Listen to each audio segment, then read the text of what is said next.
and firms that support agricultural and infrastructure equipment. The semiconductor shortage has been top of mind for the president since he took office. But we also know we must also rely on the industry to take steps to minimize the impact the shortage is having on U.S. workers and consumers, including providing greater transparency. We will continue to work with Congress to fund longer-term solutions, something we've been working hard on, to expand and strengthen domestic manufacturing capacity for chips and strengthen the federal capacity to address supply chain resiliency. And we're also working with partners and allies to minimize the impact disruptions overseas have on the U.S. economy. Here we've been working with foreign governments in Southeast Asia and elsewhere to keep critical factories up and running while taking appropriate COVID precautions to support the local public health response and worker safety. Why don't you kick us off? Thanks, Jen. Two questions, both on budget. One, Senator Schumer, as Speaker Pelosi came out and said they have agreement with the White House on a menu of options to pay for the agenda. Senator Manchin, Senator Sanders have indicated they don't know what's on that menu. Can you give us some details about what is on that menu and maybe like a rough range, maybe specific options, anything that shows that this is progress? Well, first, Josh, we certainly think it's progress, and it builds on the president's meetings he had yesterday with leadership, with moderates, with progressives, to talk about the path forward in an effort to unify members of the Democratic Party and caucus around our shared objective of lowering costs for Americans and making the tax code more fair. As Leader Schumer saw, I know you followed it closely, but for others, as Leader Schumer said, I should say, he conveyed what has been agreed to is a menu of options that will pay for whatever the agreement on the investment may look like. And so it's a menu of revenue raisers. Now, I think as you may understand, it's important to have those discussions with the range of important leaders, including Senator Sinema, Senator Manchin, a range of members, about what those menu of options of revenue raisers look like. That's exactly the process that's going to happen over the short term. So I'm going to let that play out before I detail more from here. I would otherwise point you to Leader Schumer's office. Okay. Secondly, I know you don't want to negotiate from the podium. I typically try not to. Exactly. But are there any items where there is unity among Democratic lawmakers in the White House, like with regard to the child tax credit, universal pre-K? Is there anything where you can say, we have agreement that we want these programs at this level? Well, I think what's important to note here, and you gave me an opportunity to do this, is there is broad unity about the importance of, again, lowering costs for Americans, whether it's child care, elder care, the cost of college, cost of pre-K. That's all part of the discussion. Child tax credit. There's broad agreement that we need to do more to address the climate crisis. There's extensive proposals both in the infrastructure package as well as in the reconciliation package. A big part of what we're talking about here, which is not a secret to all of you, are the size of the package, right? There are a range of different viewpoints on that. That's part of what the discussion is, and that will certainly impact as we look toward how we're going to unify moving forward. Go ahead. Thanks. So following up, I want a few follow-ups on the budget. I'll Sure. ask about Haiti too. So am I hearing you say that the White House at this point is okay with any of the financing options that are still on the menu?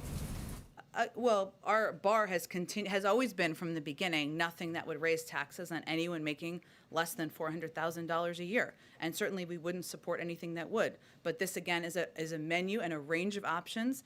It's an important step forward, a sign of progress, but there's no question there's a lot of work ahead that will proceed over the rest of the day and the days ahead. But the president has greenlit all the choices on the menu we're talking about. Again, yes, but it's a range of options, and the next step is to have a discussion with a range of members about the path forward.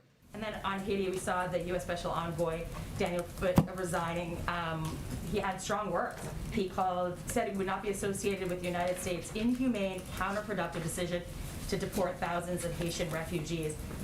Why would DHS go ahead with a plan against the Special Envoy's advice? Well, let's take a step back here for a moment. I would also first note that the State Department put out a statement on his resignation. He was obviously an employee of the State Department and, of course, of the administration. First, I would note there have been multiple senior-level policy conversations on Haiti where all proposals, including those led by Special Envoy Foote, were fully considered in a rigorous policy process. there are disagreements in these policy processes. That the president welcomes that, the Secretary of State welcomes that. That's certainly a part of having discussions and having robust discussions about the best path forward for difficult circumstances. Some of those proposals were harmful to our commitment to the promotion of democracy in Haiti. I'm not going to detail that further. I will let the State Department do that should they choose to. But I would note that Special Envoy Foote had ample opportunity to raise concerns about migration during his tenure. He never once did so. Now, that wasn't his purview. His purview was, of course, being the special envoy on the ground. His positions were, and his views were put forward. They were valued. They were heard. Different policy decisions were made in some circumstances. But it's not just him. We've heard from Democrats on Capitol Hill, too, who say they're really against these mass deportations. The White House still stands behind the mass deportations. You still view them as humane? First of all, they're not deportations. People are not coming into the country through legal methods. And again, our policy process has continued to be the same with Haiti as it is for anybody coming through for the irregular migration across our border. I'd note, as I did yesterday, that as we've applied our border restrictions, as we've applied our immigration policies, there were more than 90,000 people who departed the country, who attempted to cross our border in the month of August. That was even before we saw the horrible photos that we saw of people gathering under the bridge. There is a process that is in place as people, whether they're coming from Haiti or any part of the world, goes through. Go ahead. But Jen, we haven't yet heard recently from President Biden specifically about these images on the border. You have described him as saying that they're horrible, but what does he believe of the comparisons being made between his administration and the Trump administration? We saw Congresswoman Maxine Waters just today saying this is Trump's policy. Several other Democrats are saying this looks like the previous administration. What does he think of those comments? Well, what our role is, and what the president has asked his outreach team, members of his national security team, Homeland Security team to do, is to explain clearly what our policy is and what our policy is not. We could not see it as any more different from the policy of the prior administration, which the president feels, we all feel, was inhumane, immoral, ineffective, wasn't operationally working, and because of the dysfunction of it, we have led to a very broken system that we're dealing with today. So what he has asked all of us to convey clearly to people who are understandably have questions, are passionate, are concerned, as we are about the images that we have seen, is one, we feel those images are horrible and horrific. There is an investigation the president certainly supports, overseen by the Department of Homeland Security, which he has conveyed will happen quickly. I can also convey to you that the secretary also conveyed to civil rights leaders earlier this morning that we would no longer be using horses in Del Rio. So that is something, a policy change that has been made in response. But separately, all related, it's also important for people to understand what our process and our immigration process is and what the steps are that are taken. We are still under Title 42 because we are in a global pandemic. So we are still operationalizing that. If people are not expelled under that, then there are a range of options. Either they are put into an alternative to detention where biometric data is required, they are required to, they are given a notice to appear, or they are put in an ICE facility. This is the process that is ongoing and has happened for every other migrant who has attempted to come irregularly across the border. If I could ask one follow-up on the budget. What is it about the nearly 5 hours of meetings yesterday that gives President Biden hope? Well, I think what gives him hope is that there is agreement about the need to do more to address costs for the American public, whether it's childcare, elder care, the cost of college, pre-K. There's also agreement that there's more that needs to be done to make our tax system more fair. There are important discussions, and certainly there are differences of opinion on what the size of the package should look like. Those are important discussions, but he felt encouraged by how constructive the conversations were. He's going to have his sleeves rolled up, and he'll be very engaged moving forward. Speaking of rolled up, what will be happening this afternoon? Who is he planning on meeting with here at the White House? We're still finalizing specifics, but I think there'll be members who we're working to see if there can be meetings at the staff level at this point as a follow-up to yesterday. At the the staff level, but the president will not be meeting with lawmakers today. We'll see, Jeff. The president's always open to meeting with, discussing, communicating with lawmakers, but yesterday is evidence of, but he just met with a broad range of members yesterday. There's a lot of work that needs to continue that can happen with senior staff members, but I don't think anything has been finalized quite yet. We're happy to keep you updated if it does. Go ahead. And I promised I would jump around today, so after you, I'll jump around and come back. Thanks, Jen. After yesterday's meeting, Senator Manchin said that the president was very straightforward with he and other attendees about what he expected of them, and that the president said, just give me a number that you can live with and what you want. But the progressives have been so clear about their number. Does he have any reason to believe they're willing to come down from 3.5 trillion? Well, this is what a negotiation looks like. This is what compromise looks like. And ultimately, the president also wants to see a robust package that will help lower costs for the American people across the country. You need the votes to get that forward. That is how the process works in Congress. This is democracy in action. So his role yesterday was meeting with a range of voices, hearing from them on what they're excited about, where they may have concerns, and trying to help be a unifier in moving the process forward. It wasn't that it ended yesterday. There's a lot of work ahead, which will proceed over the days ahead. So he does think they might come down. We'll see. He's always believed that there would need to be a potential for compromise, would need to be what everybody would have to be open to. Just a couple questions. Are you doing anything to expedite the process of finding Foot's replacement, given the situation in Haiti?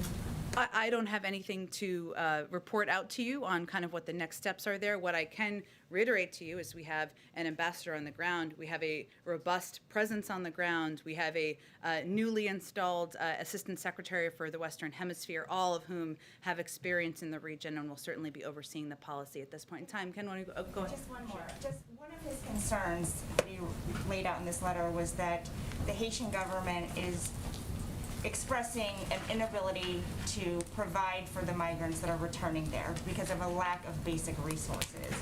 DHS has said vaguely that the U.S. will provide support for those people, for the Haitian government to absorb deportees.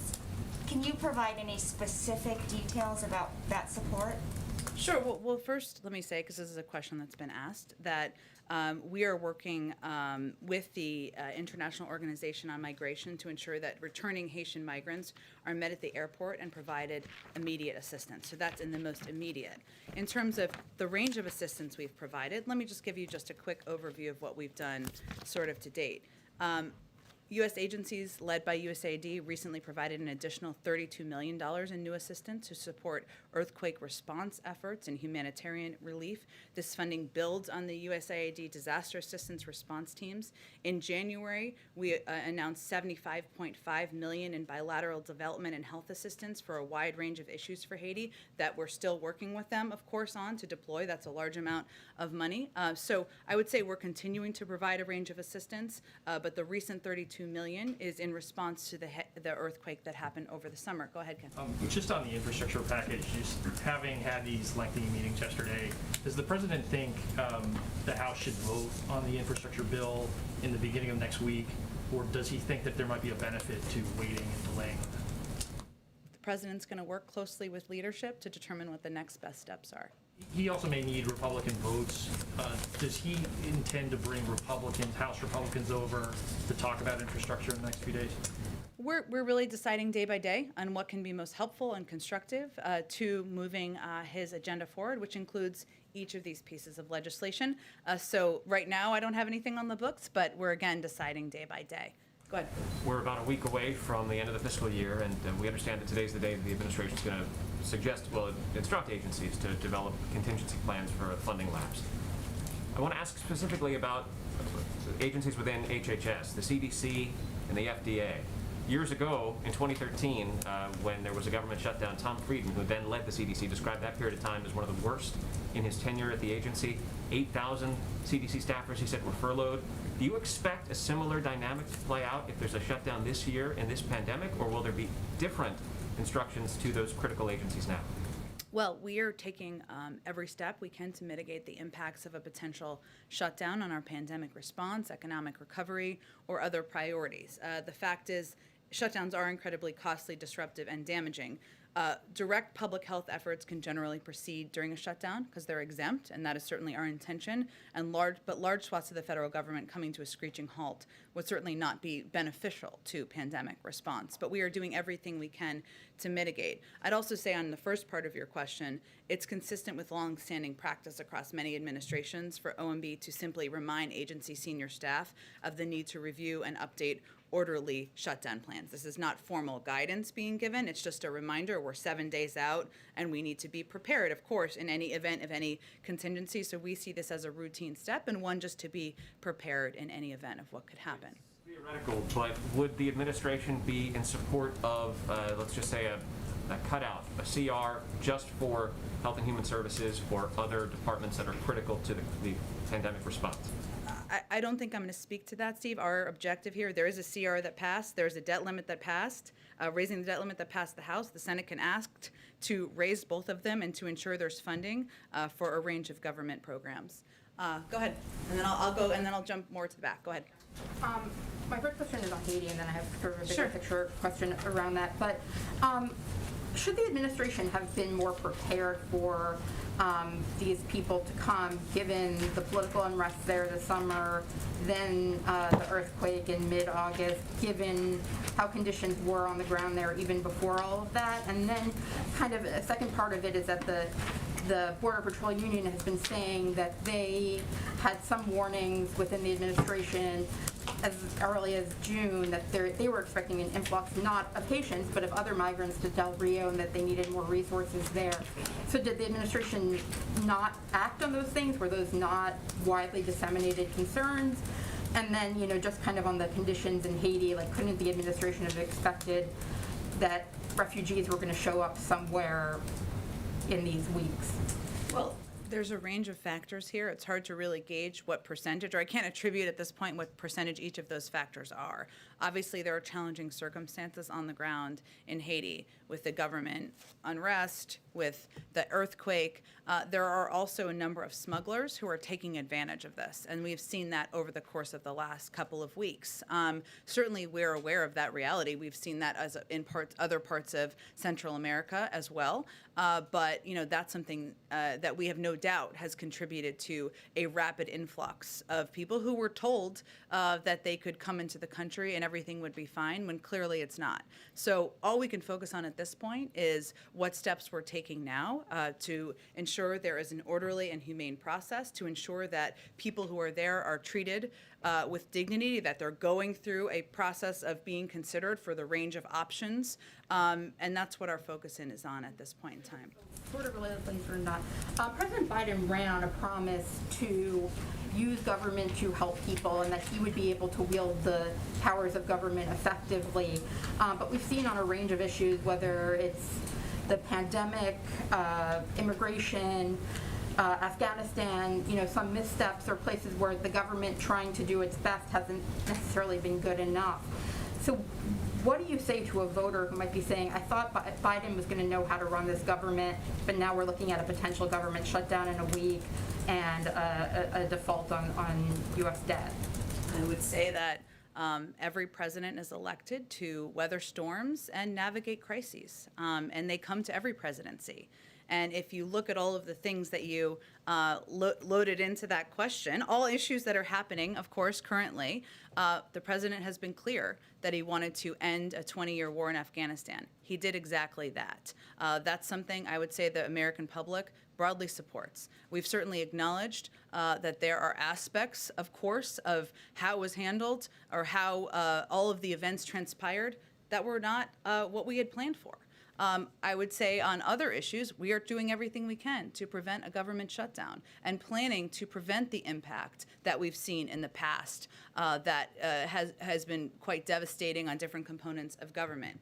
We're right now in the midst of trying to get a historic package that's going to address a lot of issues the American people care about across the finish line. And making policy is messy, so we're right in the middle of that. So I would say to anyone who feels that way, we're in the middle of navigating and weathering storms and dealing with crises. That's what a president should do. That's what an administration should do. We're not going to shy away from that, and that's what people were elected him to get through. Go ahead.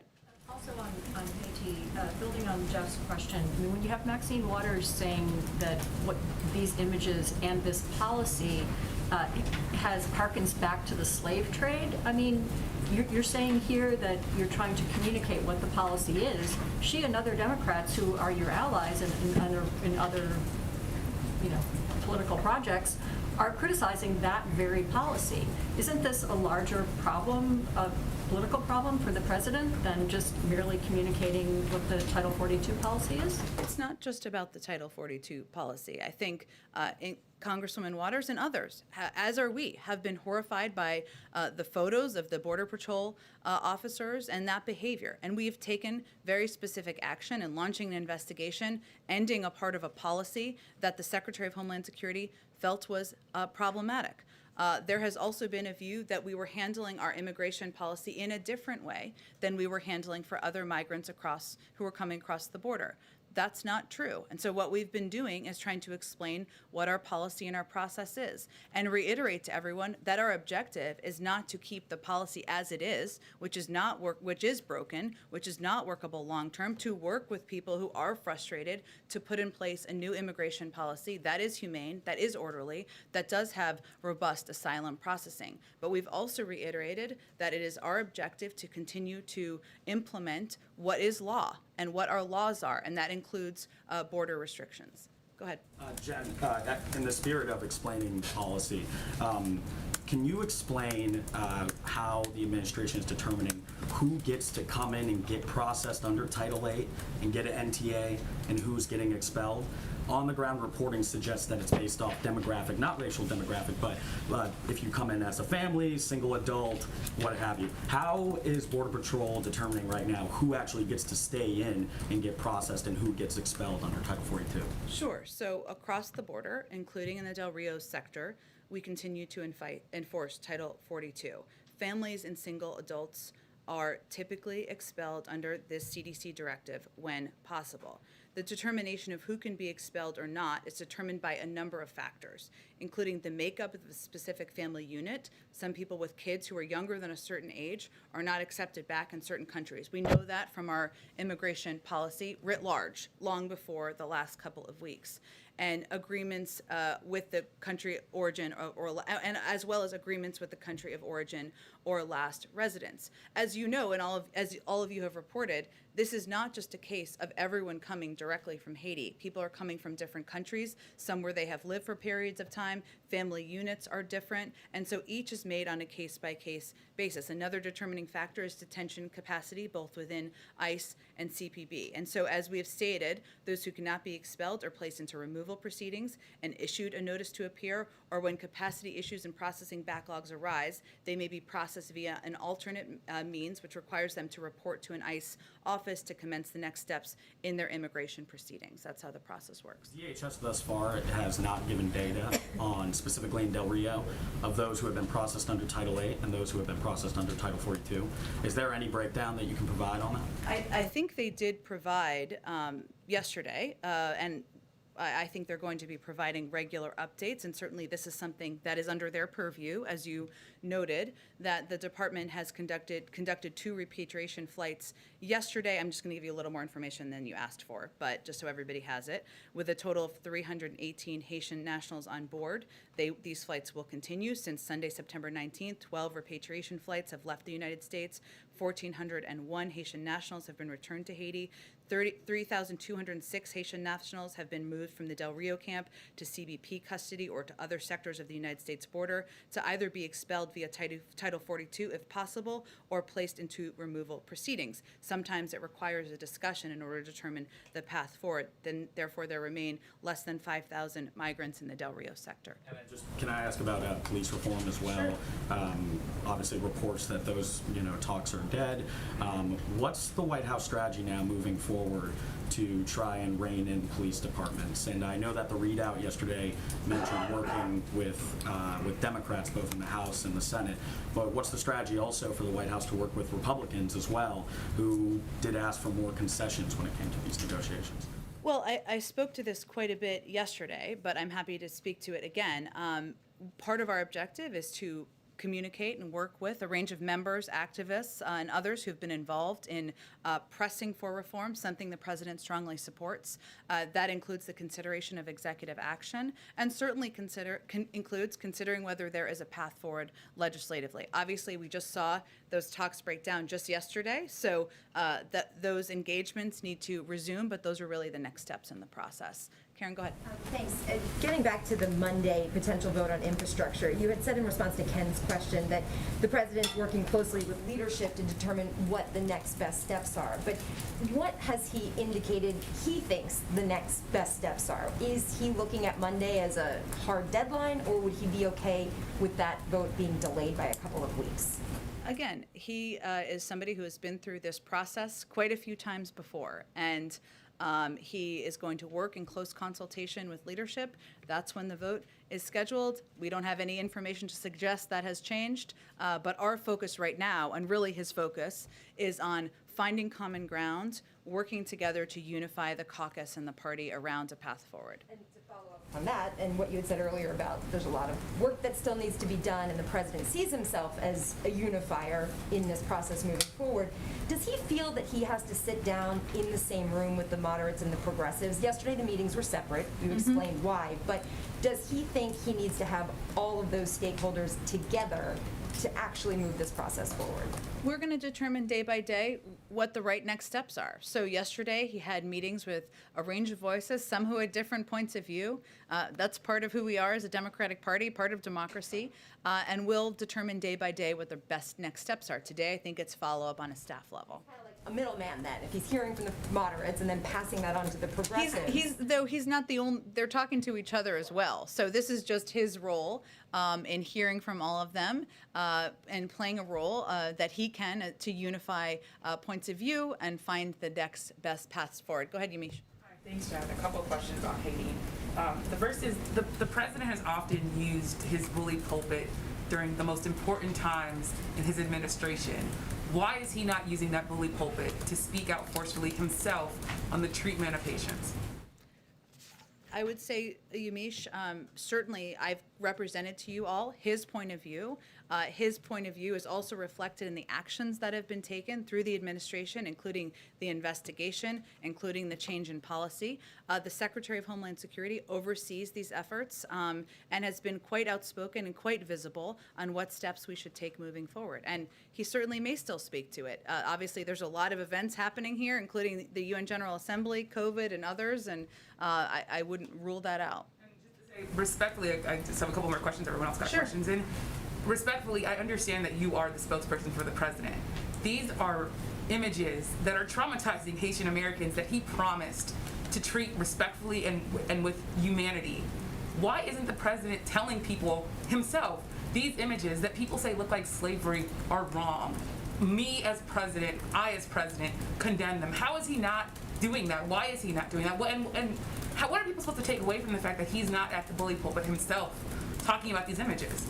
Yamiche, I think people should take away that his actions make clear how horrible and horrific he thinks these images are, including an investigation, including a change of policy, including conveying clearly that this is not acceptable and he's not going to stand for this in the Biden-Harris administration. Our actions make that absolutely crystal clear, as have our engagements with a range of voices, a range of concerned advocates, members of Congress, and others who we want to communicate with, not just about our horror, but also about what our immigration policy is moving forward. Also said in his letter, he called the U.S. policy inhumane, deeply flawed. Does the president believe anything in this letter that Daniel Foote is saying rings true, has some sort of point that he believes is true? Which aspect? He called the policy toward Haiti inhumane.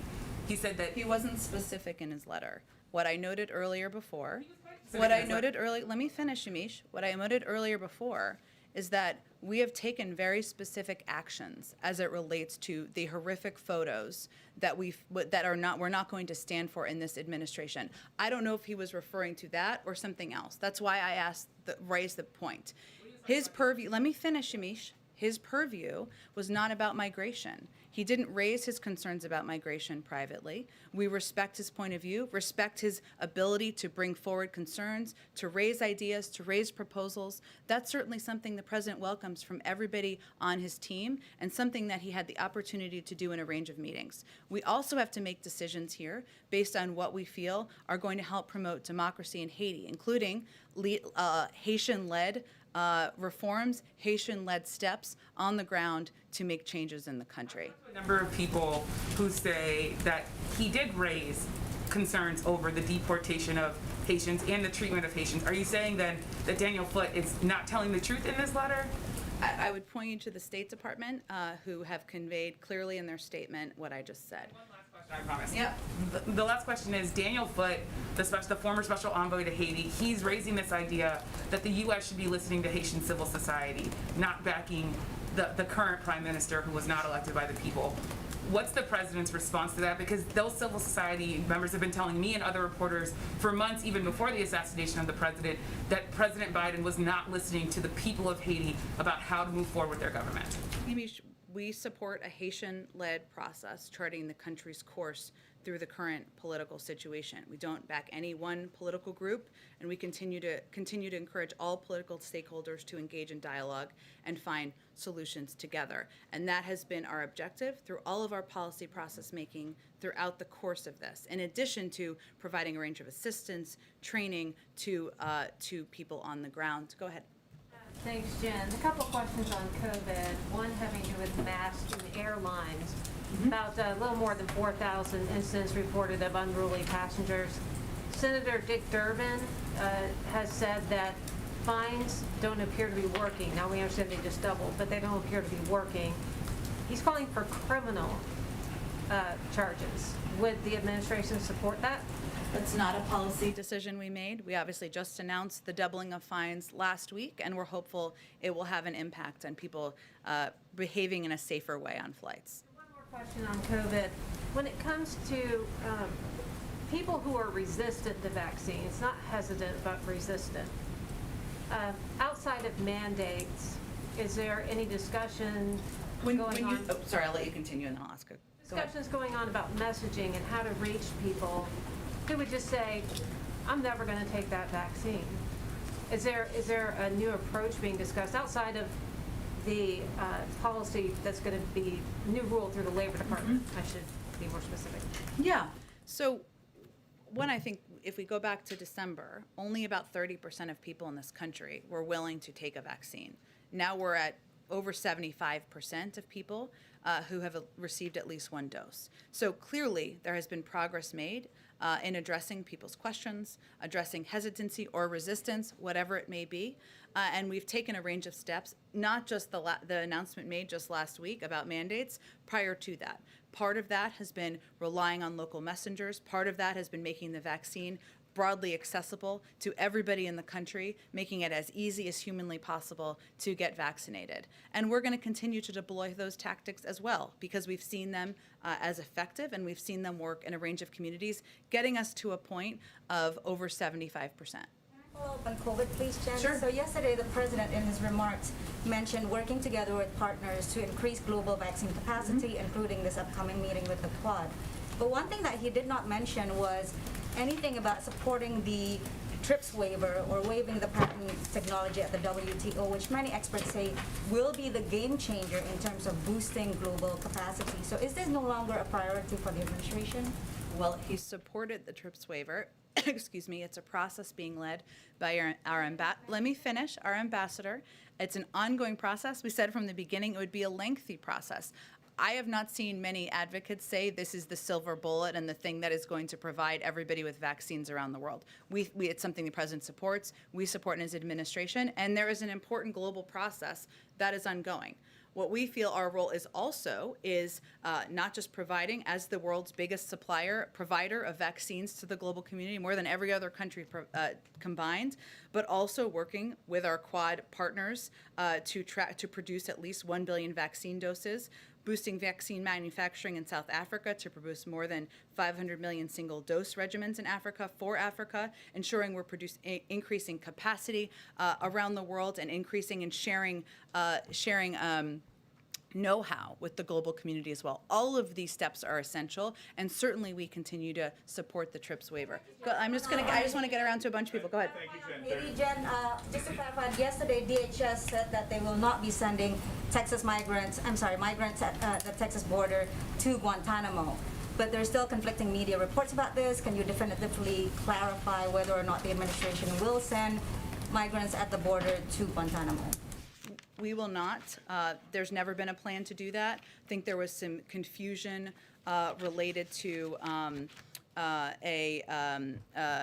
the Migrant Operations Center, which has been used for decades to process migrants interdicted at sea for third country resettlement. This request for information that went out publicly yesterday, which I think caused some confusion because of the timing, was posted in a typical routine first step in a contract renewal and unrelated to the southern border. Go ahead. Thank you, Jen. I have a question about the numbers that you gave and the math. So there are 15,000 migrants under the Del Rio Bridge Saturday.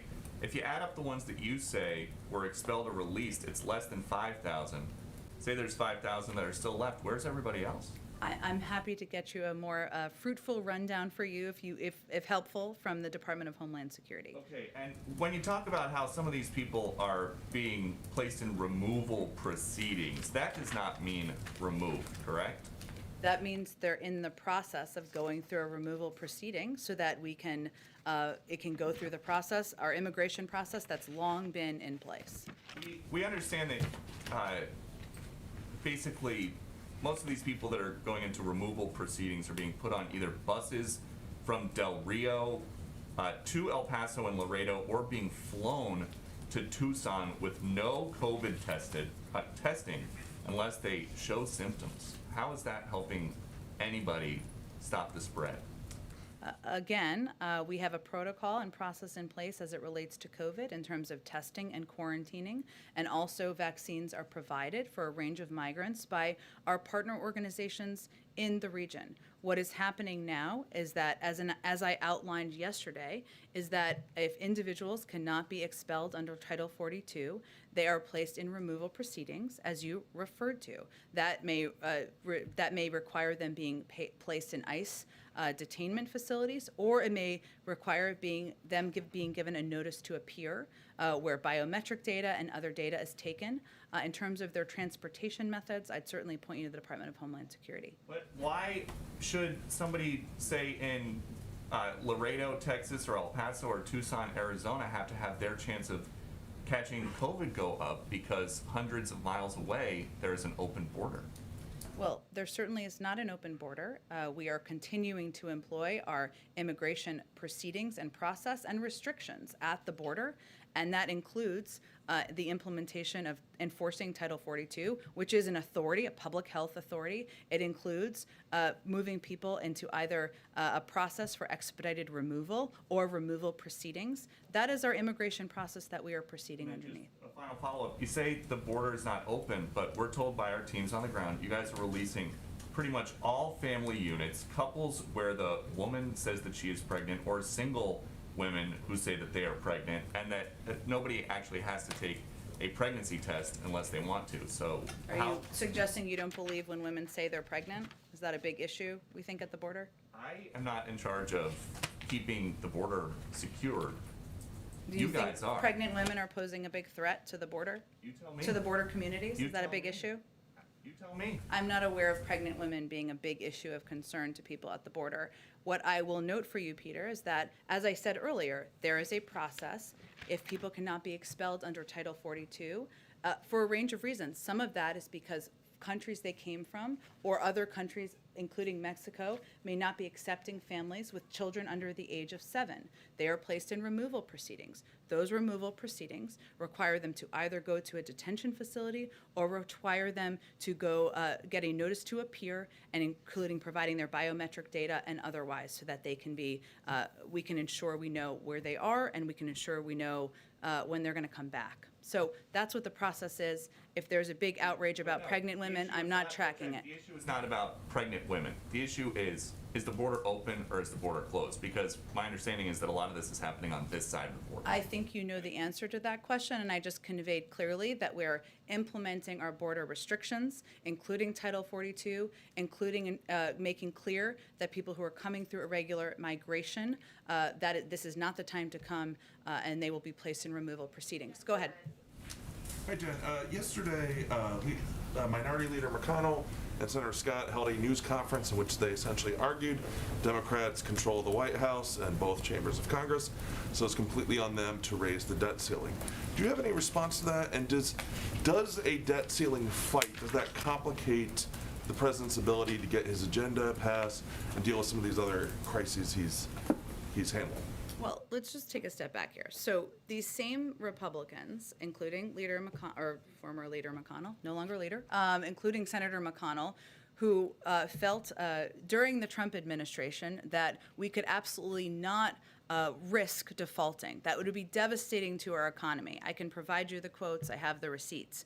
He, at the same time, feels that way, or they all feel that way, but they are refusing to vote to increase the debt limit. So what are we doing here exactly? They are playing with the faith and credit of the United States Treasury. This is not a game to the president. This is our economy. This is not about partisanship. This is about doing what has been done 80 times in the past and raising the debt limit, including 3 times under the last administration, even after $2 trillion in Trump tax cuts that were unpaid for were passed. So that's my comment on that. What was the other piece of your question? Does that complicate your ability, if you have to have a debt ceiling fight, and we're going to have the economic turmoil that those fights bring on, does that complicate the ability to get some of the other things that you're working on done, reconciliation package, dealing with COVID-19, dealing with border, all of these things? Sure. Well, I would say in terms of the legislative agenda, our ideal would be for the Senate to vote and pass the CR that included raising the debt limit that the House passed earlier this week. Let's move on. Let's do what we've done 80 times in the past. Let's ensure that people can have confidence in the faith and credit of the United States. That would be our preference. So certainly spending time on that, having people worry about whether the government shut down, which we're working to prevent, having people, businesses, economic experts, the American people worry about the debt limit, that's not our ideal. We think we should be able to avoid that, and certainly that would allow more time to move on with the rest of the agenda, whether it's confirming nominees, getting the rest of the agenda passed, whatever it may be. And then one question on the border. You mentioned yesterday that the agents involved in the videos, they've been placed on administrative leave. You've laid out the policy changes. What repercussions, though, once an investigation is completed, could those agents face if it's determined that they had committed wrongdoing? Would they be fired? Would there be transferred? Can you just talk about some of the repercussions that after we get past the leave and the investigation? Sure. Well, the Secretary of Homeland Security made clear he wants that investigation to be completed by next week, and part of that process will be determining what happens on a personnel level, also on a policy level, even though he conveyed today one of the policy steps that will be taken. So I'm not going to get ahead of that process. That's why the process is in place, and I'm sure once it's completed, we'll have more to say. Go ahead. Thank you, Jen.